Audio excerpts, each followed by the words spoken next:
What does it mean to be kind of like, I mean, the last few years, this program has really trended upward pretty significantly. What does it mean to you to be the next big piece of that? And, you know, you brought home a championship. Yeah, I think there are definitely more pieces than me in this program. And we had a lot of guys who did an All-American that had the talent to possibly be national champs. And on any given day, I think that could have happened for some of them. And then we also had another national champ with myself, who was really younger than me. So it's special that I can be a part of it, and I can help this team in a couple more years, a couple more seasons. But I think even when I leave, we're going to be in good hands with the guys that we have in the program. What do you think it means for Miles, or to come through as a first-year freshman, to step up on that kind of stage, have that kind of happen? I mean, what, you know, you've been there and didn't quite get there. What does it mean for him, do you think? Besides getting a very large head. Right. No, it means, I mean, he worked really hard the whole season. He had great discipline, great consistency in the room, and when you do the right things all the time, you put yourself in a position where you're going to have the opportunity to compete well at the Nationals when it matters, and it still doesn't guarantee anything, but when you do that, you like I said, you have that opportunity. And then he took it. He wrestled as hard as he possibly could. He the bracket kind of got busted up, but it didn't change the way he wrestled. And the finals were just awesome to see him wrestling somebody that he already wrestled 3 times during that year, and to finally get a win at the end of the season was awesome. How about you personally?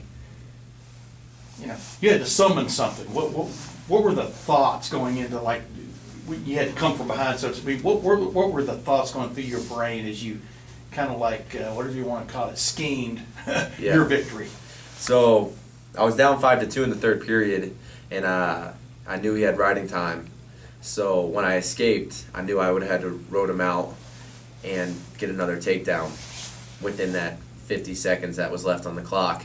But really, there wasn't too many thoughts going through my head other than this is something that we've been in these situations in practice. Down 1 with 30 seconds left, we do it pretty much weekly. So I felt calm and confident that I had enough in my gas tank and enough moves to where within those 50 seconds I was going to score. And then the riding him out was kind of what was up in the air.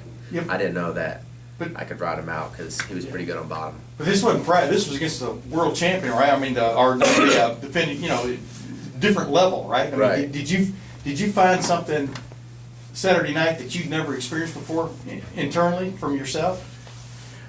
I would say I didn't. I mean, in practice, I wrestle one of the best heavyweights in the world every day, so I have to pull that type of grittiness and toughness every day in the room when I wrestle him and wrestle the other guys here.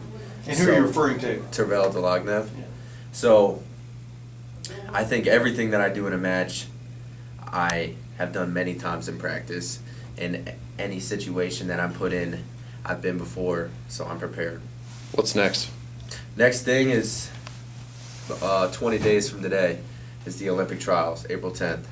So I got practice today and throughout the rest of the week, and then I'll train hard for basically 2 weeks, and then the last week will kind of be tapering down and getting ready to compete and try to make the Olympic team. So you don't get like a week's worth of like binge eating or anything like that?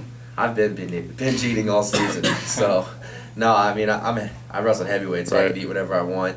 I still pretty much eat whatever I want now, and the weight class for the Olympic trials is 213.5, so it's really not too bad of a cut for me.